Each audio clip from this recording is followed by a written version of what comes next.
1956 সালের voter list আপনি download করতে চাইলেন, কিভাবে ডাউনলোড করবেন প্রত্যেকটি জেলার।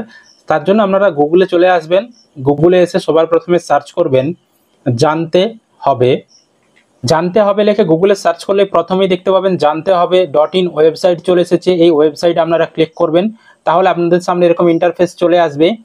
তারপর দেখতে পাবেন এখানে সার্চ অপশন রয়েছে। এই যে সার্চ অপশন রয়েছে, সার্চ অপশনে আসবেন। সার্চ অপশনে এসে আপনারা এখানে লিখবেন 1956 লিখে যখনই আপনারা সার্চ করবেন, এখানে দেখবেন একটি পোস্ট আপনাদেরকে দেখাবে 1956 voter list West Bengal download.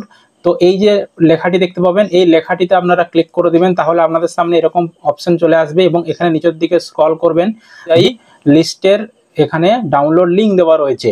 তো আপনারা যেই জেলা ডাউনলোড করতে চাইছেন, এই যে দেখতে পাচ্ছেন এখানে ক্লিক করুন লেখাটি রয়েছে, এখানে আপনি ক্লিক করবেন। এরকম অপশন আসবে, এখানে আপনারা সিলেক্ট ইয়ার, এখানে 1956 সিলেক্ট করবেন আপনারা যেই সালের ডাউনলোড করতে চাইছেন। তারপর ডিস্ট্রিক্ট, এখান থেকে যেই জেলার ডাউনলোড করতে চাইছেন সেই জেলা সিলেক্ট করবেন।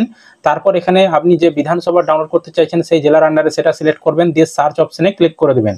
সার্চ অপশনে ক্লিক করলে এখানে দেখবেন সম্পূর্ণ পিডিএফ চলে এসেছে। আপনি যে কনস্টিটিউশন ডাউনলোড করতে চাইছেন এই পিডিএফ ডাউনলোড অপশন রয়েছে, এখানে আপনি ক্লিক করবেন। আপনার সামনে ঠিক এই ধরনের ভোটার লিস্ট ডাউনলোড হয়ে যাবে।